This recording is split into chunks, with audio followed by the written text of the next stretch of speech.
Hi there. In this video, we're going to be looking at management and change. So what is change? Well, change is the alteration in the business and work environment, and it can really take two forms.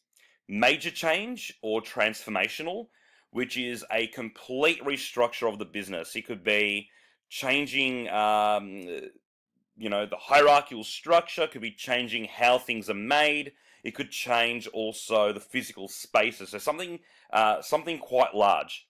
Or there could be a minor change or incremental change. Now these are just minor changes, so it involves only a few employees. It could simply be changing certain work patterns or certain work hours, but something small.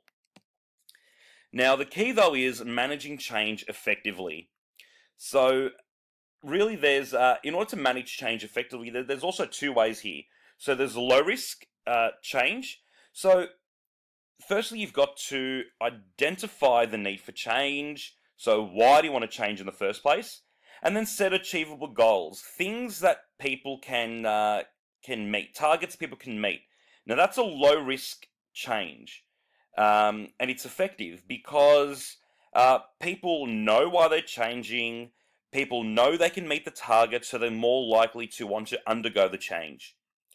High risk, however, relates to things like the management manipulating people to change or threatening people physically, emotionally, socially, psychologically if they don't want to change. And that's listed as high risk because people may be less likely to change if they're actually scared. Which then leads to, why do people resist change? Why is there a resistance to change? Well, firstly, it could be due to management. They may simply be, simply put, hopeless when it comes to communication. They may have made some really poor decisions that then make people think, well, if they're not going to want to change, why should we change? There's fear of job loss. People may be scared that with change, they may lose their job. So it may be bringing robotics in. They may lose their job due to that. There's the disruption to routine. People thinking that they may not be able to change because they're not used to it.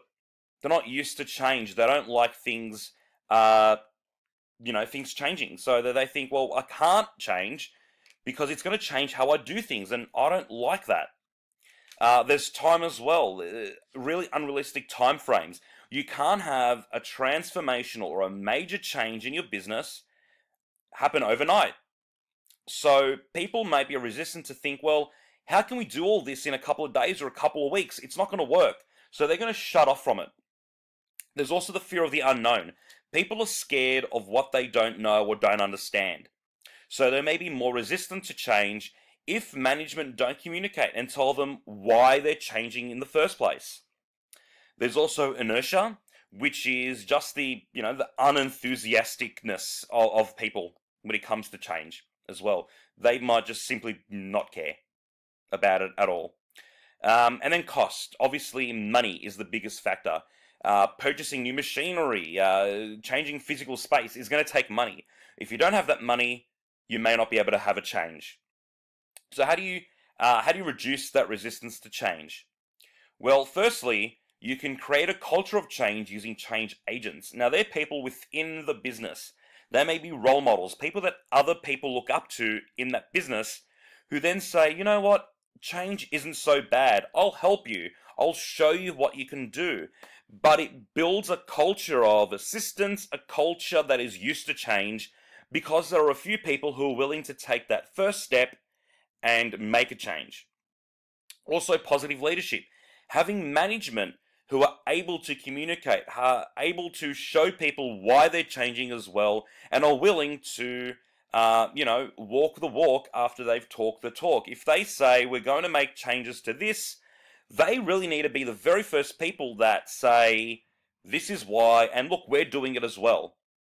And then you can also have management consultants, people that come in from outside of the business and help people make a change. Show them how to change, why to change, and the benefits of it as well. But they're coming from outside of the business. So I really hope this really brief introduction to management and change has given you enough information on what it is, how to manage it, why there is resistance, but then how to reduce that resistance as well. Thank you.